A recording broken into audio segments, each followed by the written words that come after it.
Good evening.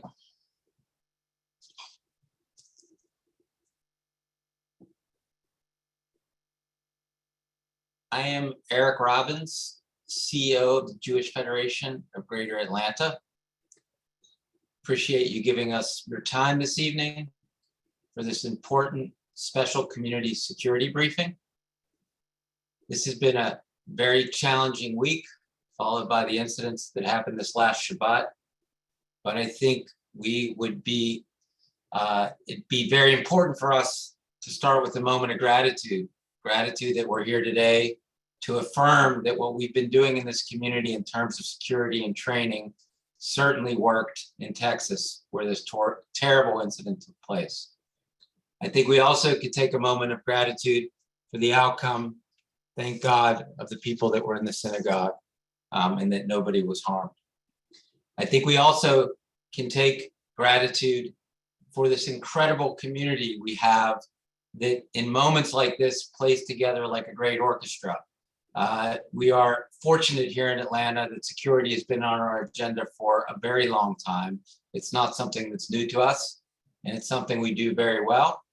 And I feel very fortunate to be part of an incredible group of colleagues who lead incredible organizations, and how we galvanize together at times like this in order to pull this together so that we can communicate to you. It's not so much about communicating to you, which is important, but it's the work that we're all doing together to make this community what it is.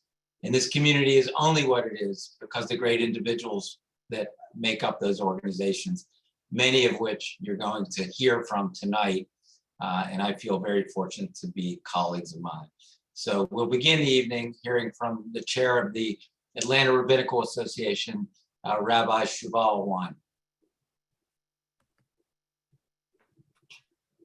Thank you, Eric, and shalom lekulam.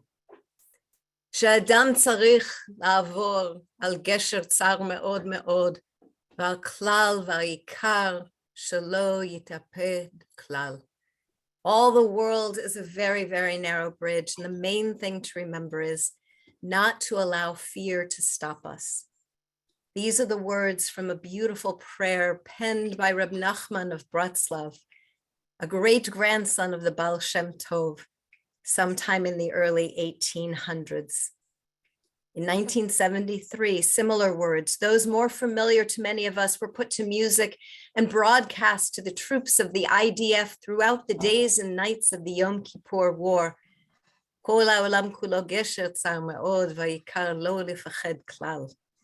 These profound words have served to bring purpose and fortitude anytime we as a Jewish people feel uncertainty or fear. Why?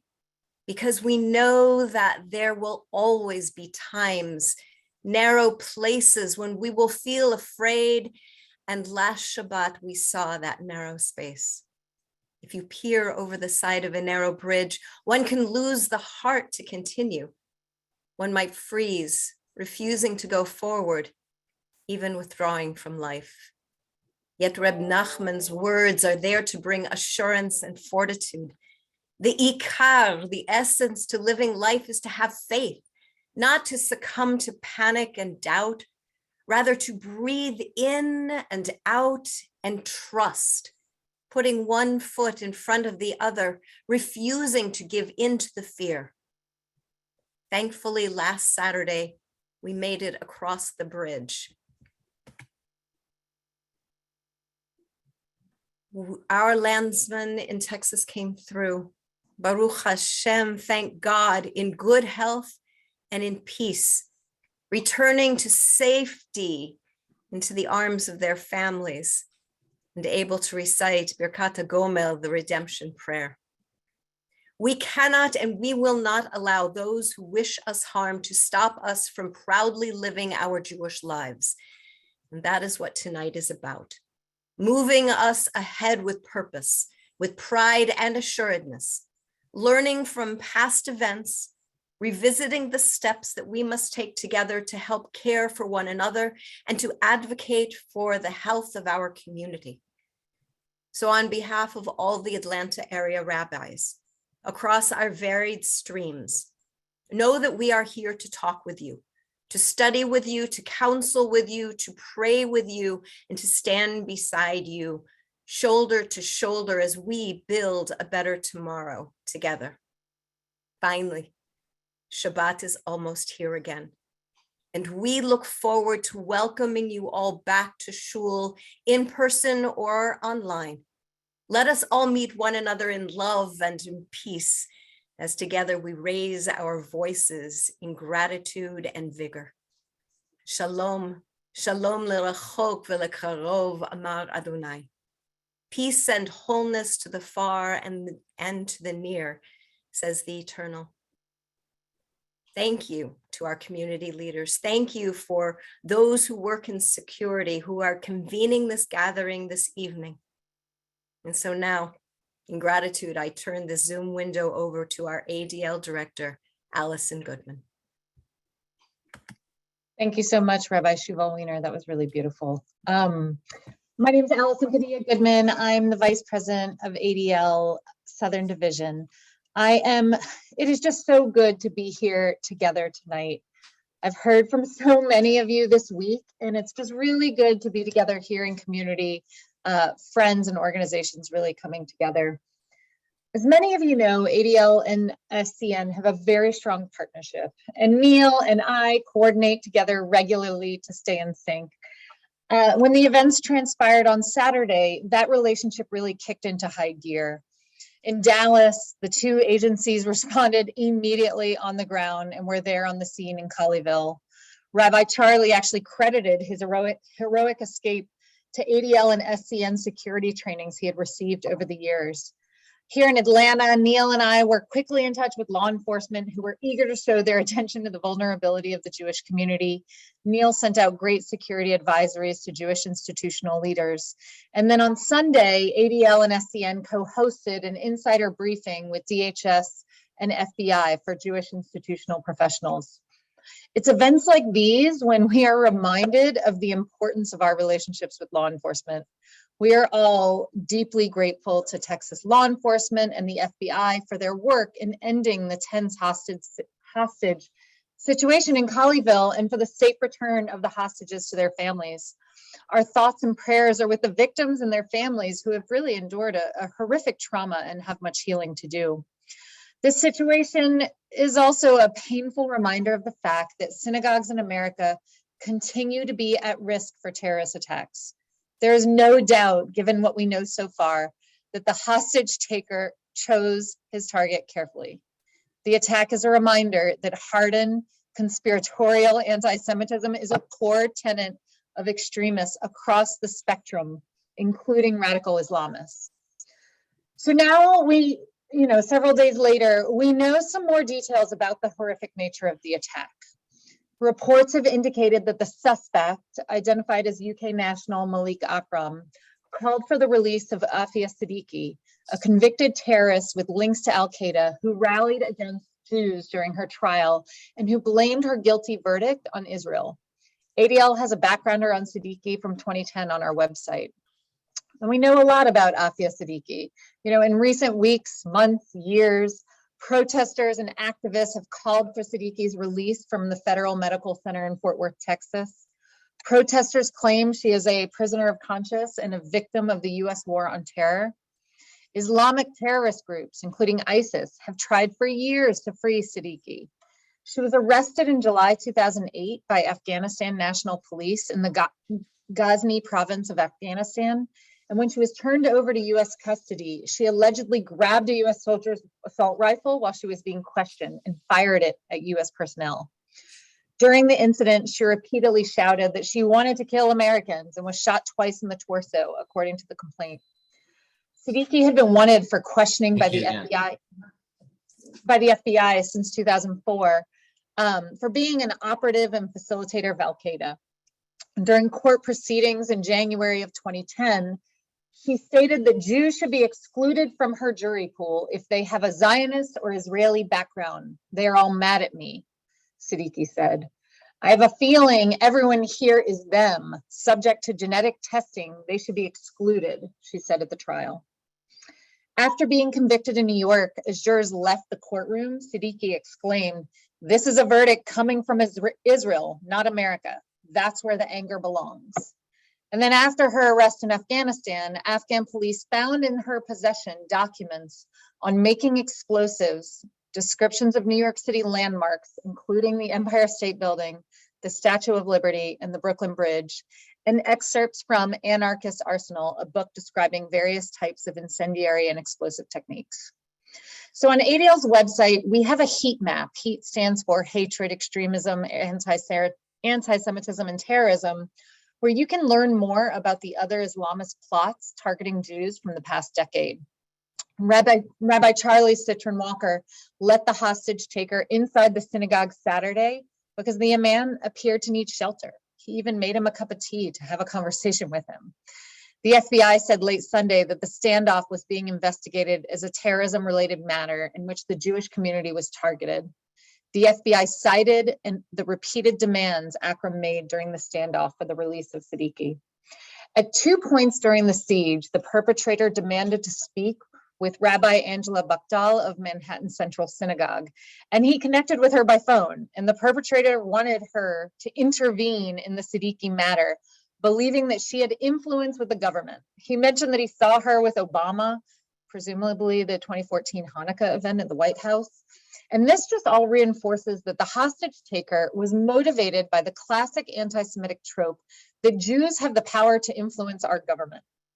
The rabbi said that toward the last hour of the standoff, the hostage taker wasn't getting what he wanted. And so when Rabbi Charlie saw an opportunity, he instructed the other two men held hostage to bolt for an exit while he threw a chair at the gunman. The rabbi is nothing short of a hero for throwing that chair.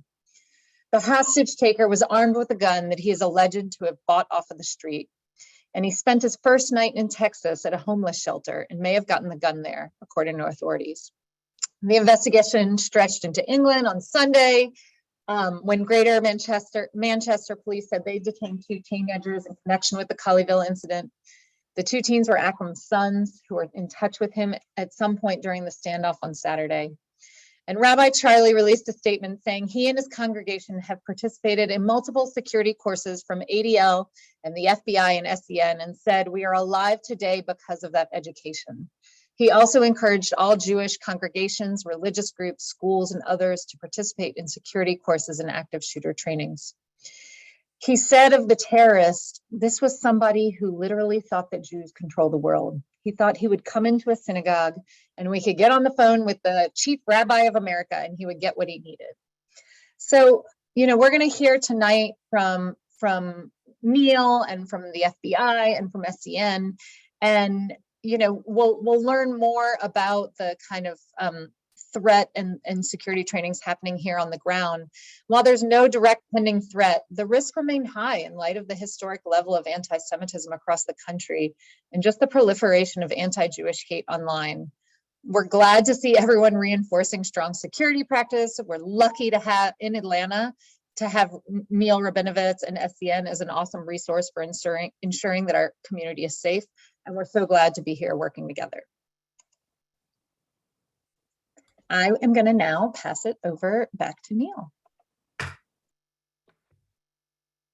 Thank you very much, Allison. I appreciate those words, and I also value our partnership and our friendship. And I think what's important for everybody to recognize is from all the experts speaking tonight, and you'll see a couple more in a minute, but there's, we see interviews a lot of times with law enforcement before large events, and they'll often say that, the security you see is just the tip of the iceberg.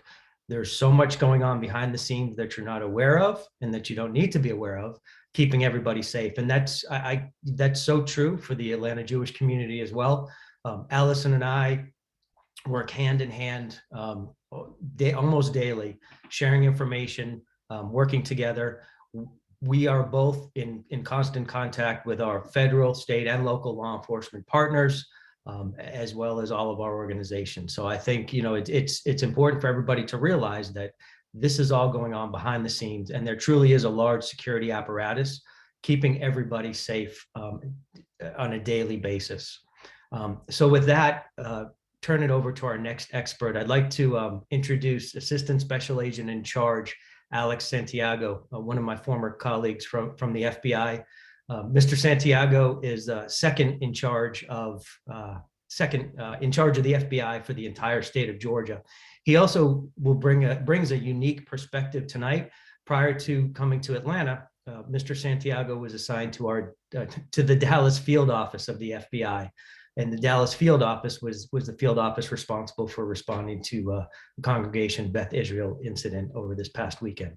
So with that, I'm going to turn it over to Assistant Special Agent in Charge, Santiago. Hey, good evening, everybody. Can you hear me?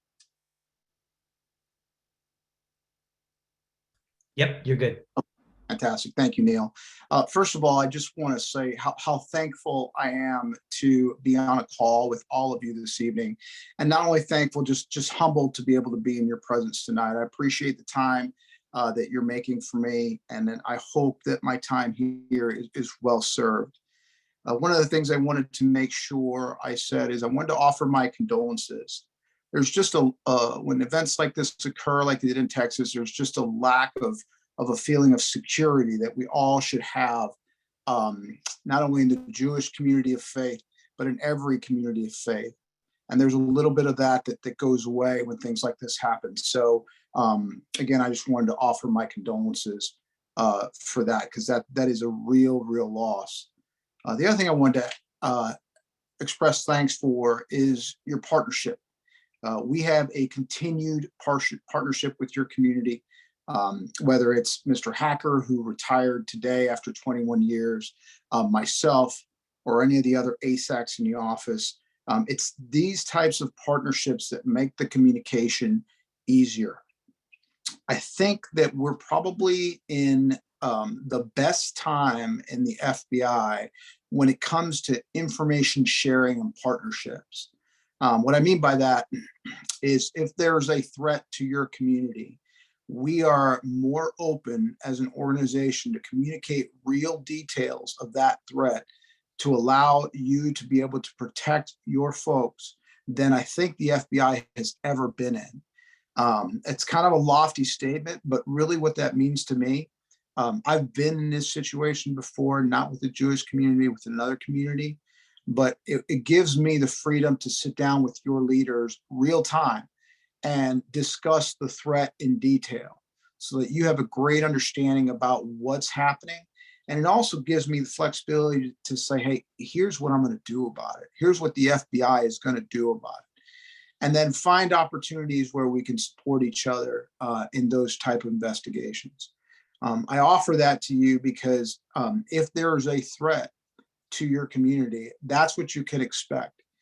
You can expect a real-time conversation, giving up as much information as we possibly can, which in a lot of cases, current day, is a lot. And also providing our plan and how we plan to mitigate the threat. And then the other thing I'll mention is the best way that we identify threats across the board, not just targeting any communities, is from the community itself. The partnership that we have, the relationship we have, makes it way easier for anyone in any community to pick up the phone and give me a call. It makes it more of a comfortable conversation. And the other thing I'll say is that when in doubt, give us a call and then we'll figure it out. And I'm a big fan of just give me what you've got and we'll sort through it and we'll decide if it's something or if it's not. But I would hate for someone to be reticent to call because there isn't a relationship there or there's some concern. And then all of a sudden something happened that we could have prevented. So that's the short of it. I wasn't going to go through the events in Colleyville. I think that that is all well known at this point. I know the Dallas division, and what I'll say about my time in Dallas is that what they do really, really well, among a lot of things, is they establish relationships and partnerships. They have friends everywhere. Just like you and I are speaking tonight, there's my counterpart in Dallas is having the same conversations with different communities in the Dallas area. That makes mitigating these kinds of threats way easier. So in closing, I just want to kind of reaffirm our relationship to the point of saying, Neil has my contact information. He has my cell phone number. Anyone can call me at any time of day. I've gotten calls at any time of day through the night throughout my career, and I'll pick up the phone again and let me know if there's something we need to be aware of so we have time to action those things. I've said a lot. I'll pause for a minute. I'm not sure if we want to do questions at the end, but I'll certainly entertain any questions you have.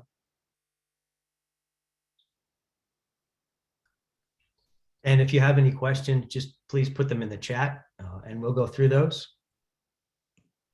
And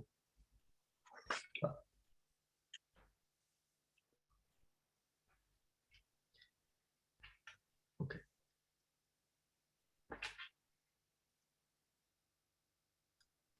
Okay. So what I think we'll do is we'll take questions towards the end. Once everybody's had a chance to put their questions in the chat. But sir, thank you very much. I can speak firsthand. I know how busy the FBI is on a routine basis, and especially after an incident like last weekend and this week. An incident like that not only affects, just like the Jewish community, not only affects the Dallas area, that local area, but the entire FBI has work to do based on an incident like this. So we very much appreciate Mr. Santiago's time and his expertise. We look forward to questions towards the end. At this time, I want to bring on David Wilson. David works for SCN, Secure Community Network. He is the Senior Intelligence Analyst. SCN has a 24-hour operations center where analysts work scrubbing social media, any kind of open source information, and feeding information and intelligence down to us, the security directors in the field, on a routine basis. So David is going to just kind of give us a brief of any intelligence or threat information specific to the Atlanta area, and I'll turn it over to David. Awesome. Thank you very much, Neil, for the kind introduction. As previously stated, my name is David Wilson. I'm the Senior Intel Analyst here. I've been with SDN for approximately 2 years, the entire time in an Intel role. In the interest of brevity and preventing the duplication of information shared by our partners at the ADL, I'm only going to touch on a few of the points regarding the Colleyville incident. For those of you who aren't aware and haven't heard at this point, the initial hours of the incident were actually captured via a live stream. The Congregation Beth Israel had began to capture their Sabbath to do a live stream for Facebook. During those initial hours, the subject demanded the release of Siddiqui, as previously mentioned. Also, throughout that time, he very specifically pointed to the fact that he chose that synagogue and he chose the Jewish community for a reason. And he made it a point to say this multiple times when he was dealing with the negotiator. Obviously, we couldn't see what was going on. We didn't know who he was talking to, but at various times he was demanding that Siddiqui be released, and that is the reason he was there. And he, again, specifically chose the Jewish community. So outside of that incident, we are currently in the most complex and dynamic threat environment we have seen in many years. Recent data from the FBI and DHS, along with our own assessment and that of the partners like the ADL, confirms that violent extremists will continue to be a significant threat to the Jewish community. The recent incident in Colleyville, Texas, only further drives home the dangers of the current environment. As recently as May of 2020, during the Israeli-Palestinian conflict, we saw a 98% increase in online anti-Semitism, and anti-Semitic threats spiked by as much as 75% in cities across our country. While we're currently not aware of any specific attack planning, we constantly monitor the desire of many of our adversaries, both domestic and international, to inflict harm and terrorize the Jewish community. Amplifying the situation even further, it is difficult for some law enforcement communities in the U.S. The law enforcement community in the U.S. is facing a dilemma with a combination of significantly depleted resources and the most significant violent crime increase in decades. This potential impact to the Jewish community is that local law enforcement may have difficulty in providing historical security coverages due to the violent crime prioritization. Atlanta's current threat environment mirrors pretty similar to what we've seen on the national landscape. Again, while we're not aware of any specific credible threats to the greater Atlanta Jewish community, our team of analysts are constantly monitoring for threats to the Jewish community. As part of our daily operations, we're proactively monitoring open sources for any potential threat and or other security concern that may directly or indirectly affect the community. Some of the recent rhetoric we have seen includes, but not limited to, extremist networks, operational preparedness guides, encouragement attacks, and conspiracy theories. To dive down a little bit deeper on that, our team is regularly monitoring these extremist networks. This can range from local organizations such as the militias observed in Georgia, to the larger groups and ideologies frequently heard from, such as the Proud Boys or Antifa, all the way to the international threats from adversaries such as Al-Qaeda or nation states such as Iran. The operational preparedness guides, those are a very interesting thing. It seems to be that there's a new one every 2 or 3 months for us. Sometimes we get really lucky and there's 2 in 1 month, like December of 2021, I'm sorry.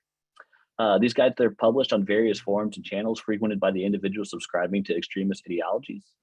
They go anywhere from offering advice to how most effectively to carry out an attack, into the best surveillance techniques, operational security best practices, and the most effective attack methods.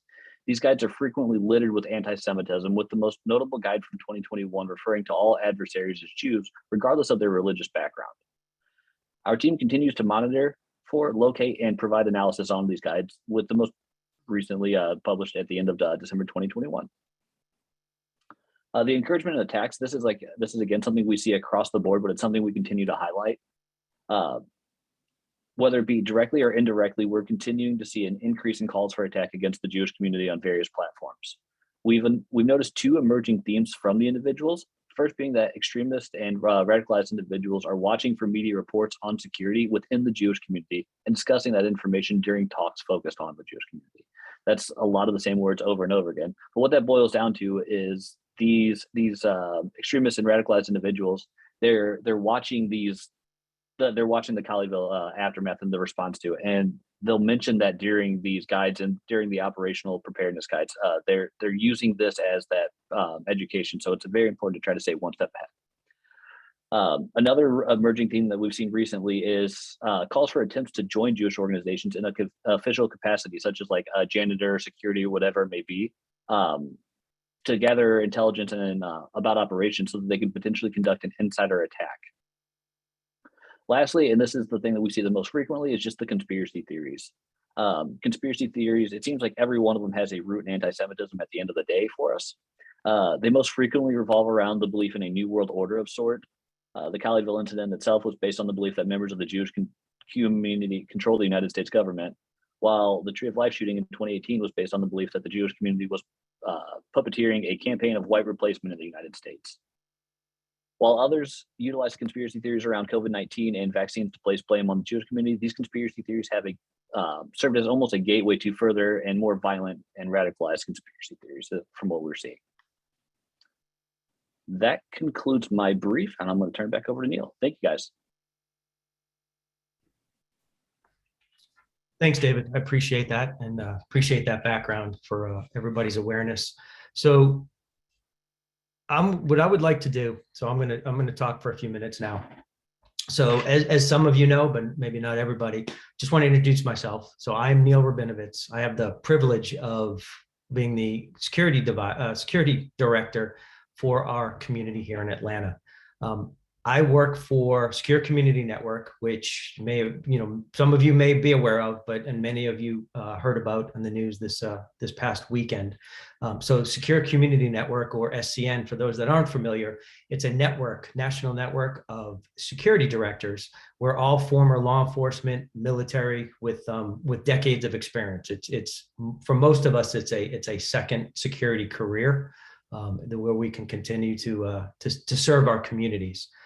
So SCN it's a partnership with Jewish Federation of Greater Atlanta. And through that partnership, we're a federation provided resource for the entire Jewish community. So all of our services that I'm going to discuss and we'll go through are all for the benefit of our community at no cost to the community. It's our team, I like to call it a team, but it's myself and my partner is Deputy Security Director Jimmy Horn. He's on with us as well, answering some of the questions for us. So we work hand in hand every day, working out, doing security assessments, consultations, recommendations, meetings with all of our organizations And our whole goal is to take our community and just continue to increase its security posture as a, organization by organization, but as well as a whole entire community. So the way I want to break this down, after an incident like Colleyville last weekend, we heard the background, we heard all the intelligence related to it, but all the calls we get, Jimmy and I, on the security side or the physical security side are, well, what do we do now? What should we be doing in our organizations, our facilities? Nuts and bolts, how do we bolster our security, in the short term? So I'm going to go through some, best practices and explain what you can do right now, what should be done, and explain how we can help effectuate all of those security improvements. So I'd be remiss if we didn't start with training, especially, after hearing from Rabbi and the other hostages who actually credit training with saving their lives. We hear it from survivors repeatedly. Last weekend, Tree of Life survivors, they've all credited training with saving lives, saving their lives. So it's so important that organizations, conduct training. So what we do, what Jimmy and I do as the security experts in the community, we train we teach 3 different classes. First off, the class that you heard the hostages from last weekend talking about was the countering active threat training. That's essentially an active shooter training. They were trained by SCN, and we give the same class here in the community. We also teach what we call Be Aware, an introduction to situational awareness.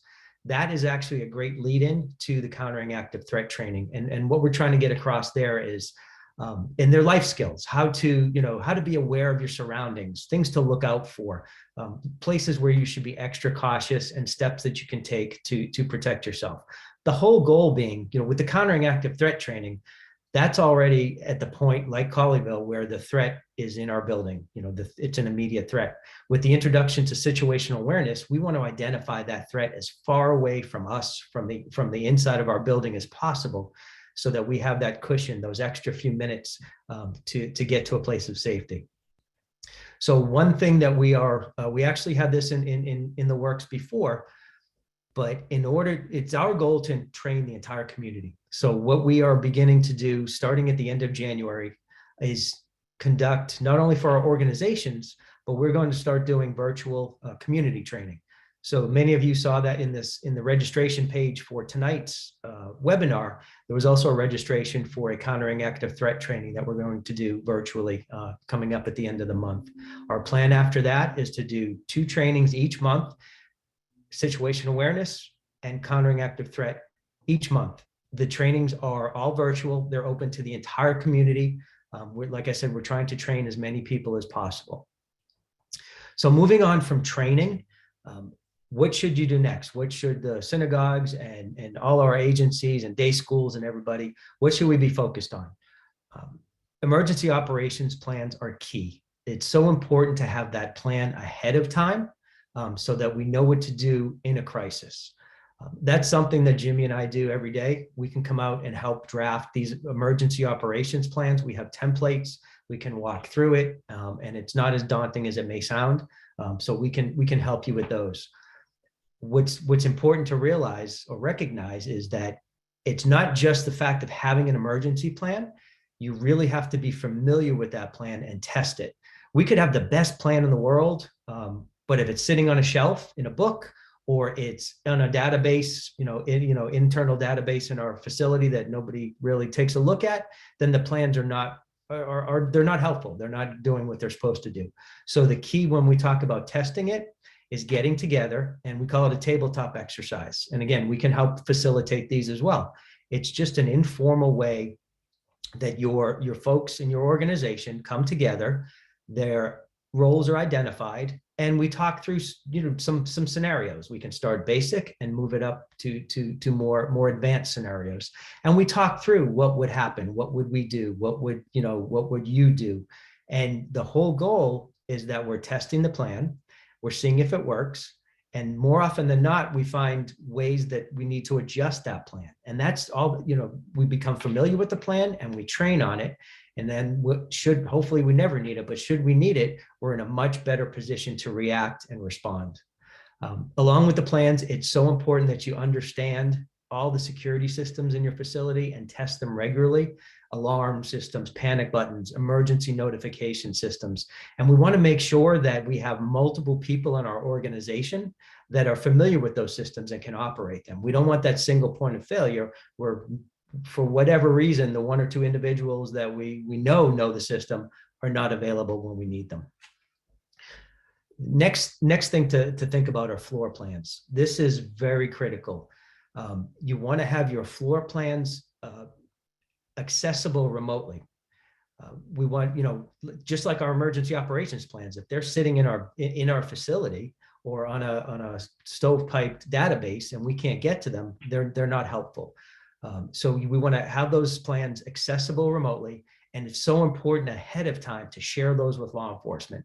Should law enforcement have to respond to your building, they're already ahead of where they would be by having those floor plans and understanding the layout of the building, so they can formulate their plan and their plan to go ahead and deal with whatever that threat is.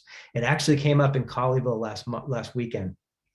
They had a lot of trouble getting the floor plans. It took a very long time. At one point, the SCN security director, who had recently given the countering active threat training there, had to get on the phone with one of the SWAT commanders and describe as best as he could remember the layout of the facility, and trying to give the SWAT team as much intelligence and information as they could. They ultimately were able to get the plans, I believe, from the architect, but it took a long time. So we want to make sure that we have that readily available and already provided to law enforcement. This may seem like a no-brainer, but access control. It's so important to keep your doors locked. Don't prop doors for convenience sake. Screen unknown visitors. It's just something we have to do at this point. And then finally, for emergency plans, have a system or an ability to notify in an emergency, a mass notification of all your staff, your members, volunteers, of any kind of incident, so they have that situational awareness ahead of time. So I mentioned on the floor plans, providing them to law enforcement. That dovetails into a larger section where we want to talk about coordinating with law enforcement. As ASAC Santiago said, that the relationships are the key to everything, right? We've all heard that we don't want to meet each other for the first time in a crisis. That's why events like tonight are so important. That's why, the relationship between myself and Allison and our relationship together with the FBI and all our state and local partners. I know there's some of our other law enforcement colleagues are out listening tonight, and it's so important that we work with them so we have those relationships. It's just as important for you to do the same thing in your organization. Foster those relationships. Invite law enforcement in to walk through your facility so that they become familiar with it. We're giving them the floor plan, but we also invite them in to walk through and get the lay of the land, so they're familiar with their building should they have to respond for whatever reason. We also want to share, in addition to the floor plans, the emergency operations plan, so they're aware of what we're going to do in an emergency. The other thing is not crisis related, but make law enforcement, make it known to them that they are always welcome in the building, right? If they want to come in, have a cup of coffee, say hello, offer up your parking lot. To law enforcement to sit, maybe work on paperwork. Just having that marked police vehicle in the parking lot is a deterrent in itself, and have those relationships. So moving on, I want to talk about online security, not so much cybersecurity, but more what information is online that bad actors have access to just by doing a Google search. So after this weekend, it's especially a good time. Review your websites and your social media accounts, Facebook, etc. Take a look. Are you sharing too much information about your staff, about your officers? You'd be amazed at the more details that are out there for somebody to get a hold of. They can take that information and use it for nefarious purposes and make it, they're able to use that information and come across like they are more familiar with our organization and use that to their advantage. So take a look at those.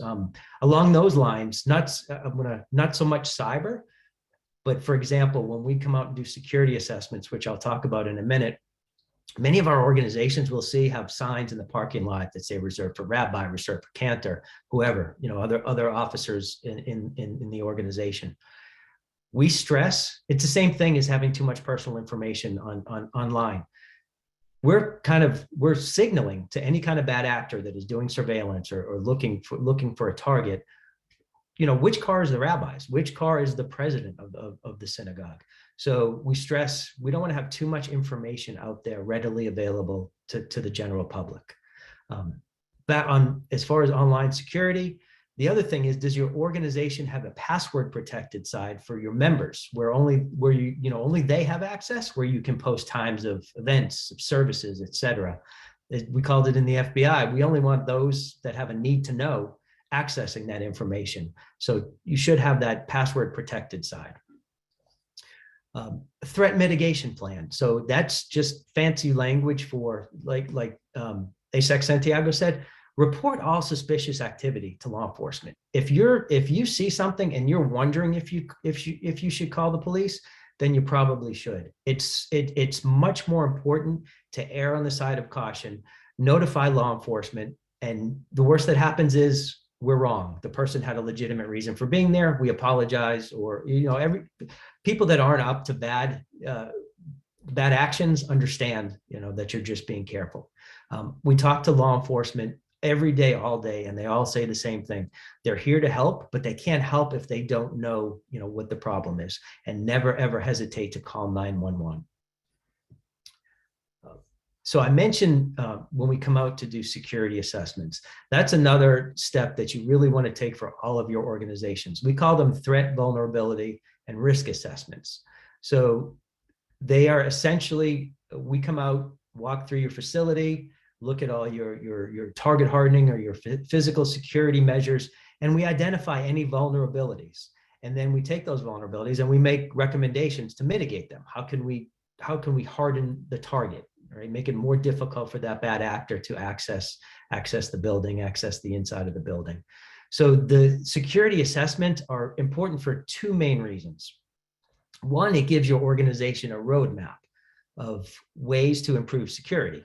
So in the report that we'll issue, we are going to identify the vulnerabilities and prioritize them as far as how they should be addressed, as time permits, as funding permits, and it gives you that long-term roadmap of how you can step by step improve your security processes and security posture.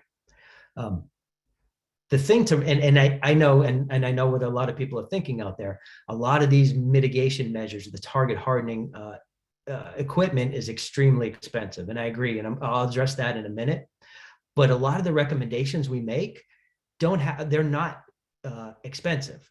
There are a number of low cost or no cost steps that you can take to address those security vulnerabilities. At SCN, we have two documents, low cost, no cost, one pagers that we call them. One is for organizations and one is for individuals and families. And we're going to provide, they're on our website, they're on the Federation Security website, and we'll also make those available to all of you as well. Along with security, I just want to mention this before we move on, but with the security assessments, and we're talking about, a lot of organizations have security cameras. The IP type, the remote cameras, the ones you can access remotely, it's so important, like I said before, have multiple people that can access those remotely. We don't want to have that single point of failure where the one person that we know knows the cameras isn't available. And again, if it's at all possible, talk to law enforcement, share that access with them so that they can pull up the cameras as well. So now they have the cameras and the floor plans, and they're in a much better posture to respond and resolve any issues at your organization. So on the security assessments, I mentioned two reasons. So the roadmap, and then the other reason is why it's important is for the Nonprofit Security Grant Program, or NSGP. So for those that aren't familiar, The NSGP is a Department of Homeland Security grant designed to, I keep saying target, harden our target. We're going, to implement physical security systems, cameras, lights, fences, et cetera. Anything that's going to make our facility, much more difficult to access. The DHS grant is, like I said, it's a nonprofit grant. So it's not only for the Jewish community, it's not only for the interfaith community, it's for all nonprofits across the board. We provide extensive assistance, whatever assistance any organization needs. Obviously, we do the security assessments. The security assessments are required as part of your nonprofit security grant application because we're identifying the vulnerabilities there. And then when you fill out your application, you're going to ask for funds to purchase equipment to address those vulnerabilities. The other thing we do is we help all our organizations fill out those applications. It's a government grant. It's not very straightforward, but we're here to help with best practices, how to fill those out and put yourselves in the best posture to be awarded. Through SCN, we also conduct a number, and they're ongoing right now, a number of webinars that are designed step by step to take you through the NSGP application process. So we push those out to all of our security points of contact as they come up in all of our organizations, and so that everybody can join and they can share those as appropriate. So when it comes to the NSGP, right now, each organization can apply for up to $150,000 per location per year. The total amount of that grant that DHS has to distribute nationwide, right now it's 180 million. 2 years ago, it doubled from 90 million. There is, it's in front of Congress now to, again, with everything going on, with all the threats that our community faces day in, day out, with the increased threats now, there is legislation in front of Congress to double that now to 360 million. We're going to put in the chat, we need your help, to be honest with you. We're going to put in the chat a call to action to please reach out to your Congress people and request that 180 million, that they pass it and it becomes 360 million. It's so important. So that'll be in the chat. If you could take the time and do that, that would be, we put us all in a better posture to help all our organizations. The grant is becoming much more well-known. In previous years, it was not well-known.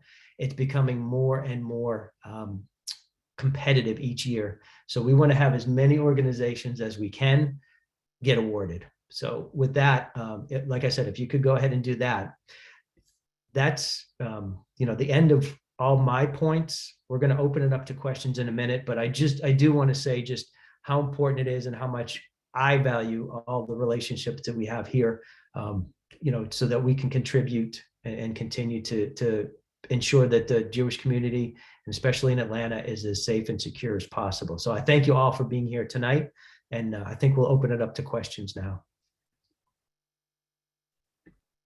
And currently, all questions have been answered, except for a few that we're going to have to spend more time on. 1 sec. If you want to put any questions in the Q&A while we have all the number of experts on the line. Yeah, so I have one that's available for what's the deadline for application for DHS security grants? If you want to take that one, Neil. Sure. So usually the grant season opens once we have a budget. DHS announces the funding opportunity. That's usually around April or so, depending on the grant. It's a federal grant, but it's administered by the state. So in our state, it's GEMA, the Georgia Emergency Management Agency. They then tell us how long we have to organizations to submit the application. Last year, it was about 2 months, two and a half months, the application period from the time it was announced to the deadline. It varies year to year, but we will be in touch with all our organizations, pushing it out as soon as we know that it's funded. We'll let everybody know and let everybody know of all the dates and all the deadlines. In the meantime, though, we're stressing to everybody, we don't have to wait until the grant season, until it's officially open. We're doing security assessments every week, every day throughout the entire year. And we can start helping you with your investment justifications, your applications right now. There's no reason to wait. So please just reach out to us and we're here to help. I have another one for you, Neil.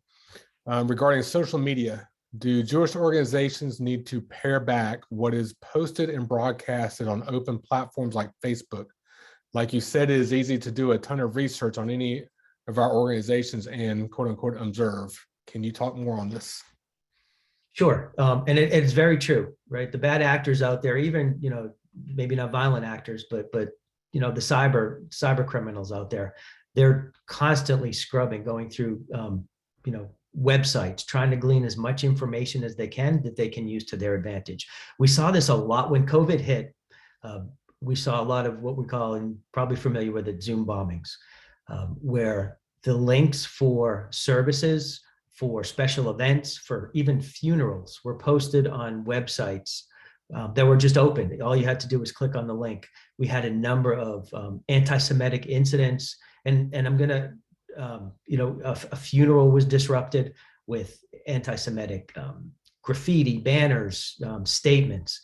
So that's why it's so important to have that password protected side, where we're going to put all those kind of the sensitive information, the schedule of our services, and especially now with COVID, the links to get on the streaming services and other events. And actually, Allison, did you want to add to that? Because I know you were very involved with some of those incidents, especially the funeral. Yeah, I mean, I think it is really important for organizations to take their kind of online footprint very, very seriously. Zoom has really stepped up their security game. So you may notice in the top left corner, there's a little shield. That kind of shield piece kind of reflects the security status of a Zoom meeting that was not there 2 years ago. It was something that ADL worked really closely with Zoom on stepping up their security protocols, because we did see a lot of really horrible Zoom bombing incidents with many Jewish institutions. Many people on this call probably witnessed one of them. We saw Shabbat services, and we saw Shivas, and we saw celebratory things kind of taken over with anti-Semitic garbage, and some got really, really ugly. So taking your kind of online footprint seriously is important. I don't think you need to stop posting on Facebook or stop engaging in social media. It's important to be a part of the conversation, but just pay attention to what you're posting.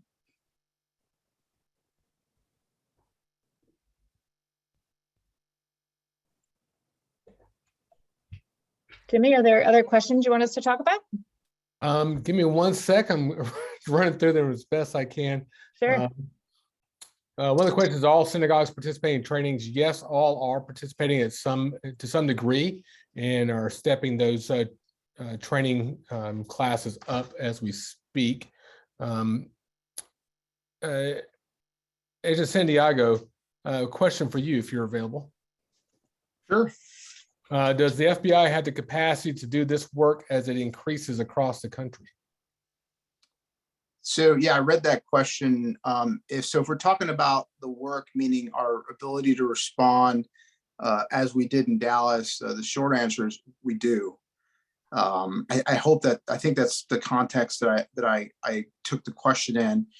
Maybe another context would be, are we partnering across the country like we have here in Atlanta and like we continue to do? And the short answer is absolutely.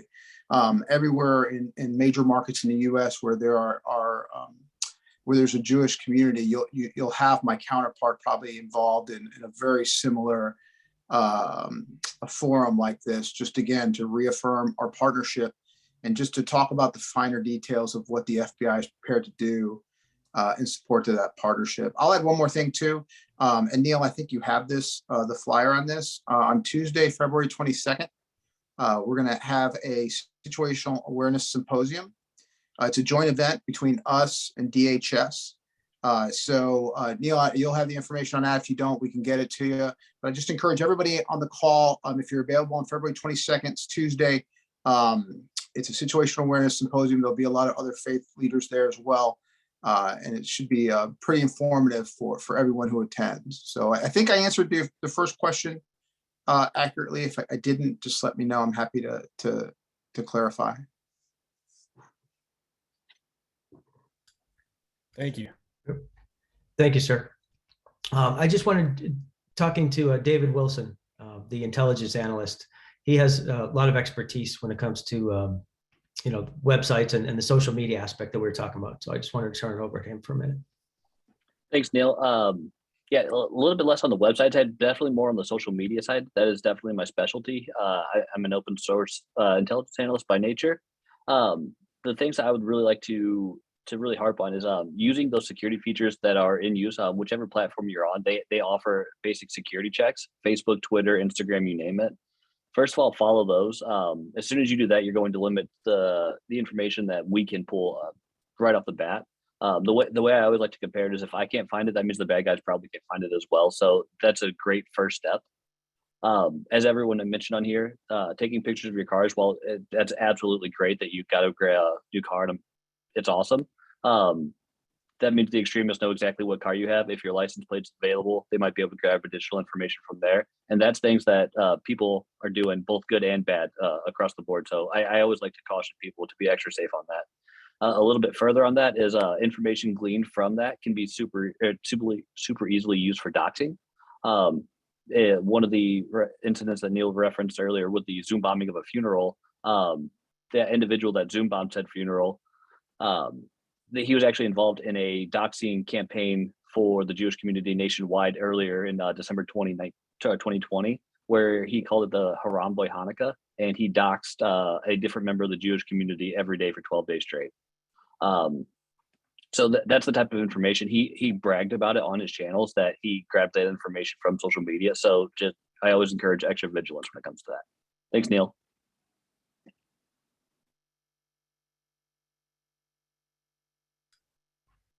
So there was just one other question I just wanted to address that was in the Q&A. Will SCN come out to a location where maybe a small town, where just small synagogue? Absolutely, yes. So if you could just, anybody that's interested, if you don't have a security, so your first step should be to reach out to your community security director if you have one. If you don't, reach out to SCN at the duty desk, which is Actually, I have to look it up. Stand by. I'm gonna get it for you. Or unless David, can you jump in with the duty desk email? Yeah, it's duty desk, DUTYDESK at securecommunitynetwork.org. If you're receiving our daily updates, it's the one that's sending those every morning. Thank you, sir. No problem. One other item. We talked about a lot of training links and resources tonight. We are going to be following this call up with an email to everybody that will include all of the links for the training and all the other resources that we're talking about tonight, as well as some others that we feel will be useful. So look for that. That'll be forthcoming. And any other questions, Jimmy? Yeah, there's one about the February 22nd forum, what time it is and where. So that ASAC Santiago, I know that is, it's at 6:30 p.m. and I can't think of the name of the church. Do you have it handy in front of you? If not, we can include it in the email. Yeah, can we include it in an email? I don't have Yes, it. sir. Yeah, I didn't have it. I didn't have it either. But it's interfaith. It's being taught by the FBI and DHS, and it should be an excellent opportunity. So we'll include that with the resources we send out tomorrow. So I think we are just about out of time. I'm going to turn it back over to Eric to close us out tonight.